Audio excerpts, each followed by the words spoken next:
मंदिर खोलो, दयामय मंगल मंदिर खोलो। बड़ी सुंदर प्रार्थना परमेश्वर से अति उत्कंठित दर्शन को जब खड़ा द्वार पर तेरे महामनोहर राम नाम में मूर्तिमान हरि होलो। महामनोहर राम नाम में मूर्तिमान हरि होलो। जिनका नाम है राम, वे मूर्तिमान हो जाए। परमेश्वर से प्रार्थना स्वामी जी महाराज कर रहे हैं। हे राम जी, जिनका ये नाम है वे मूर्तिमान हो जाए। वे इसमें नामी कौन है हम नहीं जानते, आप तो जानते हो। ये मेरा नाम है, आप मूर्तिमान पूछिएगा। ये तो नाम भगवान के दर्शन है। नामी जिनका नाम है मूर्तिमान हरि।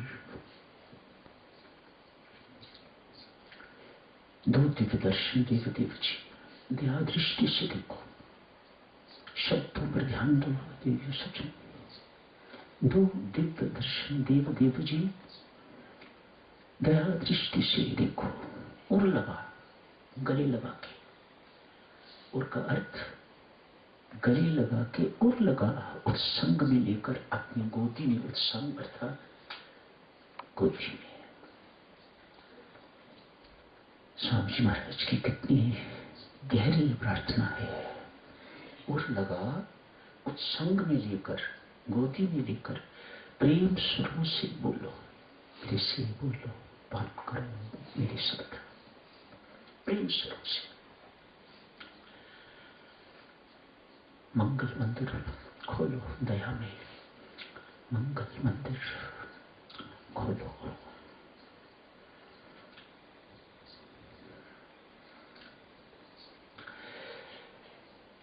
मंगल मंदिर खोलो, दया में मंगल मंदिर खोलो। मंगल मंदिर खोलो, दया में मंगल मंदिर खोलो। मंगल मंदिर खोलो, मंगल मंदिर खोलो, मंगल मंदिर खोलो। मंगल मंदिर, मंगल मंदिर खोलो। मंगल मंदिर, मंगल मंदिर खोलो, दया में मंगल मंदिर खोलो। मंगल मंदिर खोलो, दया में मंगल मंदिर खोलो। मंगल मंदिर खोलो, मंगल मंदिर, मंगल मंदिर खोलो। मंगल मंदिर, मंगल मंदिर खोलो। मंगल मंदिर, मंगल मंदिर खोलो। मंगल मंदिर, मंगल मंदिर खोलो, दया में मंगल मंदिर खोलो। मंगल मंदिर खोलो, दया में मंगल मंदिर, मंगल मंदिर खोलो, दया में मंगल मंदिर खोलो। मंगल मंदिर खोलो, दया में मंगल मंदिर, मंगल मंदिर खोलो, दया में मंगल मंदिर खोलो। मंगल मंदिर खोलो, दया में मंगल मंदिर, मंगल मंदिर खोलो, दया में मंगल मंदिर खोलो। मंगल मंदिर खोलो, दया में मंगल मंदिर खोलो, दया में मंगल मंदिर खोलो। मंगल मंदिर खोलो, दया में मंगल मंदिर खोलो। मंगल मंदिर खोलो, दया में मंगल मंदिर खोलो। सुंदर, बहुत बहुत धन्यवाद देवी सज्जन। काश राम के अतिरिक्त कोई भरोसेमंद होता इस संसार में। कभी गलती ना करना। जब भी इंसान पर भरोसा करोगे मार खाओगे। क्या पति भरोसेमंद है, क्या पत्नी भरोसेमंद है? कब जगत को छोड़ के चले जाएंगी, आपको विधवा बना के चले जाएंगे, क्या कोई गारंटी दे सकता है? इस संसार में कुछ भी भरोसेमंद नहीं है एक परमात्मा के सिवा। अतएव राम भरोसा तेरा, अब मुझे राम भरोसा तेरा। राम के सहारे जीवन व्यतीत करोगे तो उस जैसा भरोसेमंद और कोई नहीं, कोई टांग नहीं खींचेगा। बाकी सब कब टांग खींच जाएंगे, कब धक्का दे देंगे, कब छोड़ के चले जाएंगे, कुछ नहीं कहा जा सकता। अब मुझे राम भरोसा तेरा। व्यवहारिक दृष्टि से दिव्य सज्जनों संसार में रहना है, बस यहां रहना है, फंसना नहीं। इतनी सी घुंडी है, समझ में आ जाए तो फिर जिंदगी में कोई कठिनाई नहीं है। आदमी फंस जाता है तो फिर वियोग पर रोएगा भी, बिलखेगा भी, छाती पीटेगा। ये है कि जो आया था उसे जाना था, चला गया, बात खत्म।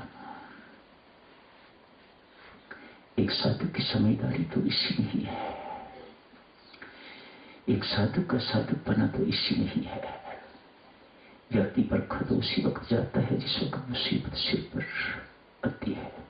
उपदेश देना, आदेश देना, स्वाध्याय करना, सत्संगों में जाना, ये सब बहुत आसान बातें हैं।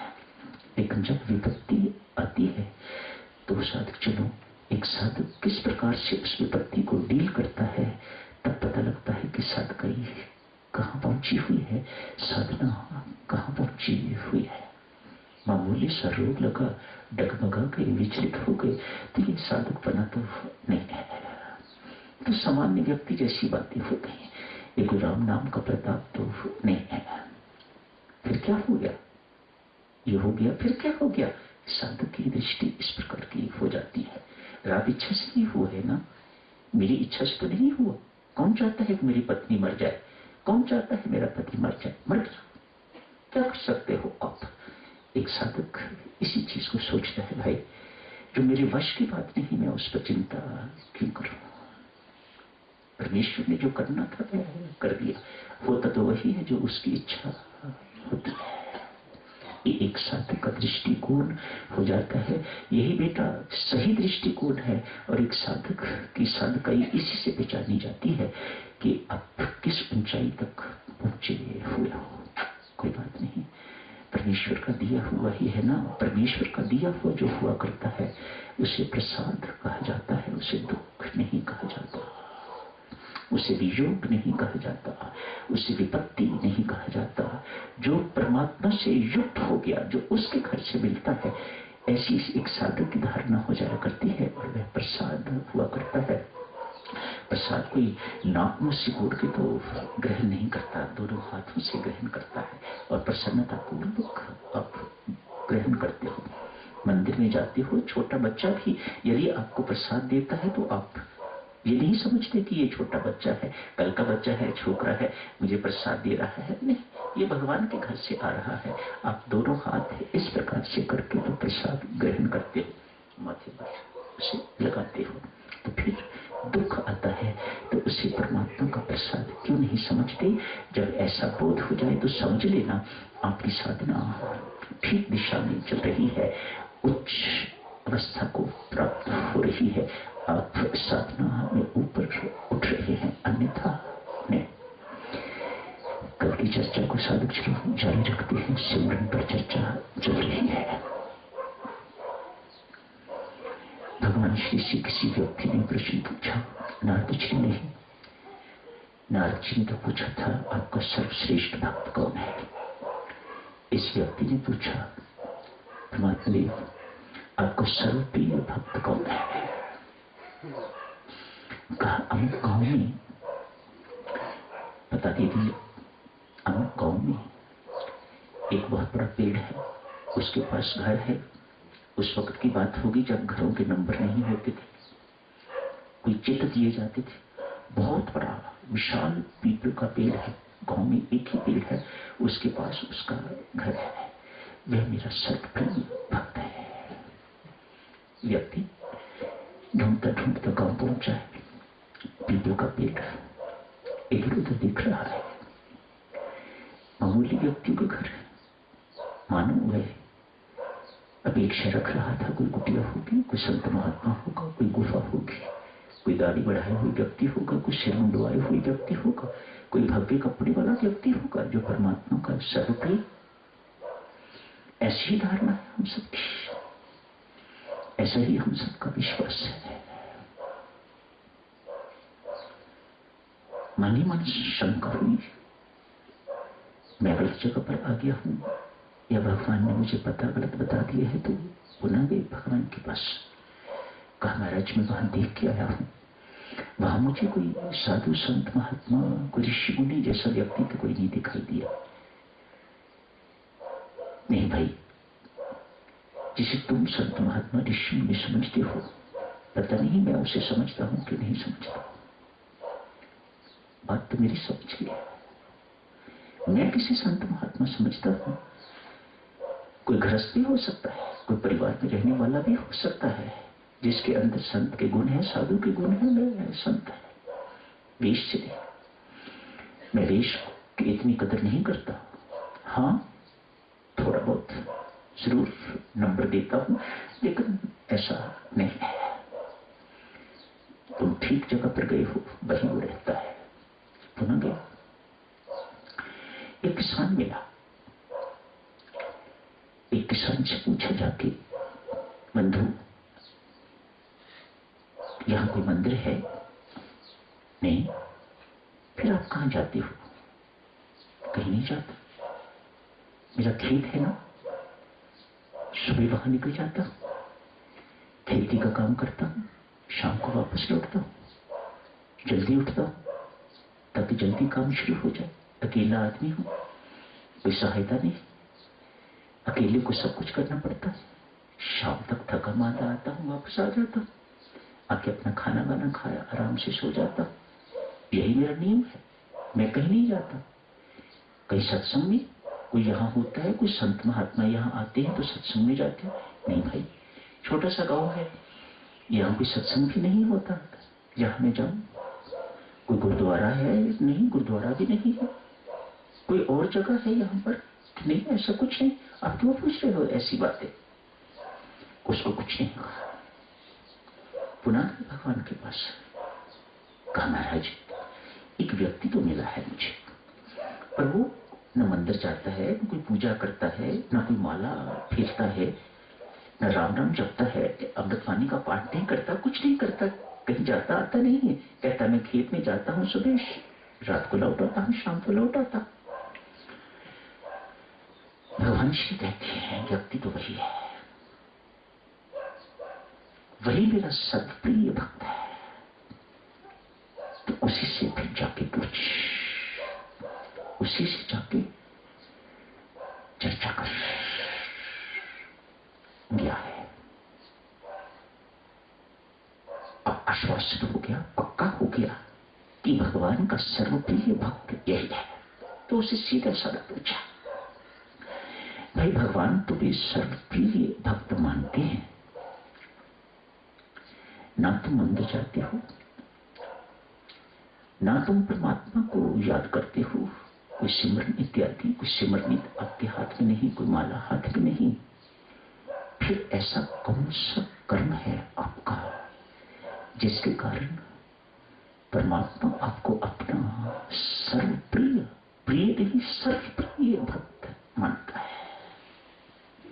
अब किसान मुख खोलता है, कहता है बंधु स्मरण उसका किया जाता है जो कभी भूला हुआ हो, जो कभी भूला ही नहीं उसे याद किस लिए करना? वह राम जिसे तू कहता है कि मैं स्मरण नहीं करता, मेरे श्वास श्वास में बसता है, मेरे रोम रोम में रमता है, मेरी रग रग में रमता है, मेरे खून में उसी का प्रवाह होता है। मैं तो कभी उसे भूला ही नहीं, वह मेरे अंग संग है, आगे पीछे ऊपर नीचे आगे इधर उधर सब जगह सर्वत्र मुझे राम ही राम दिखाई देता है। तो मुझे विशेषता याद करने की क्या आवश्यकता है? संसार की हर घटना जो कुछ मुझे दिखाई देती है वह मुझे राम की याद दिलाती है। मुझे राम को याद करना नहीं पड़ता, मुझे राम याद रहता है। अंतर है ना।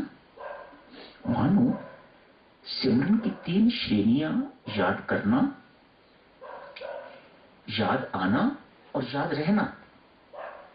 3 बातें। याद करना, आप जाप करते हो, सत्संग के लिए आए हो, मानो आप कोशिश कर रहे हो परमात्मा को याद करने की, परमात्मा का स्मरण बना रहे, इसलिए यहां आए हुए हो। माला आपके हाथ में होती है, आपको माला दी जाती है तो आपको यही कहा जाता है ना, ये याद दिलाएगी कि आपको राम राम जपना है, परमात्मा का स्मरण हो। ये माला आपको याद दिलाती है। गिनती की बात तो बात में है, और पहले किस लिए कि आपको याद दिलाती है माला कि आपने राम राम जपना है, मानो परमात्मा का स्मरण। इसे कहते हैं याद करना। याद आना, स्मरण आना। ये क्या हुआ? घर में कोई मृत्यु हो गई हुई है, काफी वर्ष हो गए, 5 साल हो गए, 6 साल हो गए, मृत्यु हुई। किसी पड़ोसी के घर की मृत्यु हुई है, उसकी मृत्यु ने आपको अपने घर की मृत्यु की याद दिला दी, तो इसे कहेंगे याद आना। थोड़ी देर के लिए याद आती है, उसके बाद फिर भूल जाती है। याद करना, जब तक माला है याद, जब तक सत्संग में बैठे हुए सिमरन होता रहता है, फिर आदमी भूल जाता है। याद आना, मानो वह घटना खत्म हो गई, वह उसका विस्मरण हो गया, रात को सो गए, घटना फिर विस्मरण हो गया। याद रहना, इन सब चीजों से ऊपरी चीज है याद रहना। फिर याद करना नहीं पड़ता, याद आना नहीं होता, याद रहती है। इसका संबंध, सिमरन का संबंध, सिमरन की क्या खूबी है देवी और सज्जनों। सिमरन हाथों से नहीं होता, हाथों से काम होता है। चाहे माला आप फेर रहे हो, चाहे कुछ भी कर रहे हो, सिमरन हृदय से होता है। काम बाधा नहीं है। आपका काम काज, आपका कर्तव्य कर्म सिमरन में बाधा नहीं है। हमें उस कक्ष तक पहुंचना है, उस कक्षा तक पहुंचना है, उस मंच तक पहुंचना है। सिमरन भी होता रहे और कामकाज भी होता रहे। अपनी साधना में मन को इस प्रकार से सिधाना है, अभ्यास के माध्यम से एवं परमेश्वर की कृपा से। दोनों बातें जरूरी हैं। अभ्यास भी सतत निरंतर अभ्यास चाहिए, और फिर परमात्मा की कृपा चाहिए देवी। दोनों से उपलब्धि क्या होगी? वह परमात्मा कभी भुलाने पर भी भूलेगा।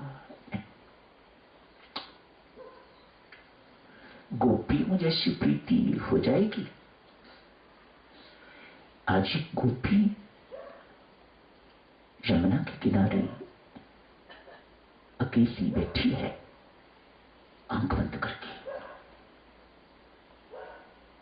देवर्षि नारद आकाश मार्ग से जा रहे हैं, देखा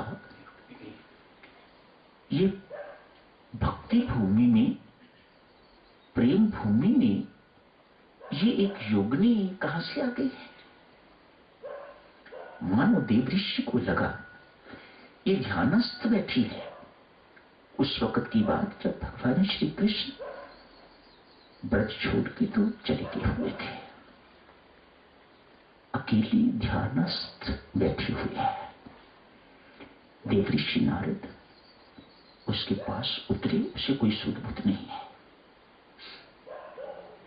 अपनी वीणा की झंकार करनी पड़ी तो इसकी आंख खुली, सामने देवऋषि प्रणाम किया। अरे तो क्या कर रही थी? ध्यान में भगवान को, कृष्ण को याद कर रही थी। नाम न लो उसका, गोपी कहती है, नाम न लो उसका। मैं उसे याद नहीं कर रही थी। गोपी की दशा देखो, कहती है रोज अपना घर बुहारती हूं, जितना हिस्सा बुहारती हूं वह कान्हा आके उतना ही उसी वक्त गंदा कर देता है। दूध निकालने के लिए बैठती हूं, पीछे आके मेरी चोटी खींचता है, मैं नहीं खींचता, एक दूध की धार मेरे मुख में मार, मैं दूध की धार उसके मुख में मारती हूं, तो बाद में देखती हूं जमीन पर दूध गिरा हुआ होता है। धान कूटने के लिए बैठती हूं, धान कूटती हूं तो मूसल पकड़ लेता है, छोड़ इस काम को, पहले मेरे साथ खेल।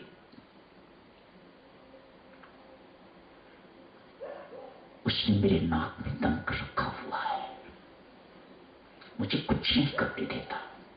देवऋषि वह होता नहीं है,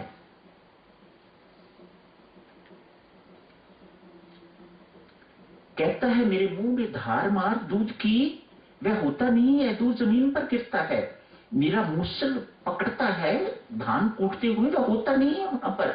ये मेरे मन के भ्रम है, मैं क्या करूं, मेरा मन मेरे वश में नहीं रहा, मैं उसे याद करने की कोशिश नहीं कर रही, मैं उसे ध्यान के माध्यम से, योग के माध्यम से उसे भुलाने की कोशिश कर रही हूं कि वह किसी ढंग से मेरे मन में इस प्रकार से बसा हुआ है, वह मेरे मन से निकले।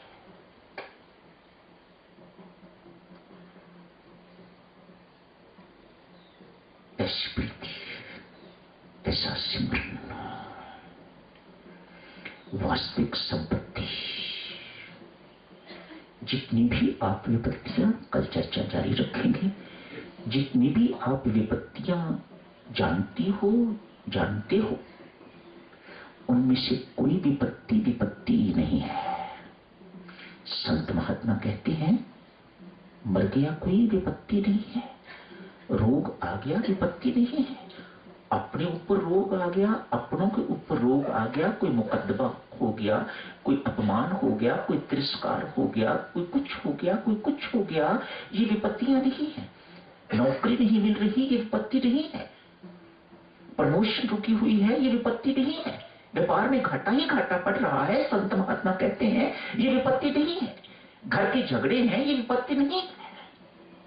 संत महात्मा ठोक बजा के कहते हैं विपत्ति वह है जब परमेश्वर का विस्मरण हो जाए, जब परमात्मा भूल जाए, तो ये सबसे बड़ी विपत्ति है, इससे बड़ी विपत्ति और कोई नहीं। इस विपत्ति को जो जानता है और उस संपत्ति जिसे सिमरन कहा जाता है, उस संपत्ति को जो पा लेता है, उसकी दृष्टि में ये छोटी मोटी विपत्तियां उसे स्पर्श तक नहीं करती हैं। दांत की दर्द आदमी झट से भूल जाता है जब गुर्दे की दर्द होने लगती है। जब ये विपत्ति हो जाए तो फिर गुर्दे की दर्द ही याद रहती है, दांत की दर्द मामूली बात है, आदमी भूल जाता है। ऐसे छोटी मोटी विपत्तियां आदमी भूल जाता है। कल करेंगे सब, चलो आगे की चर्चा, आज यही समाप्त करने की इजाजत दीजिए।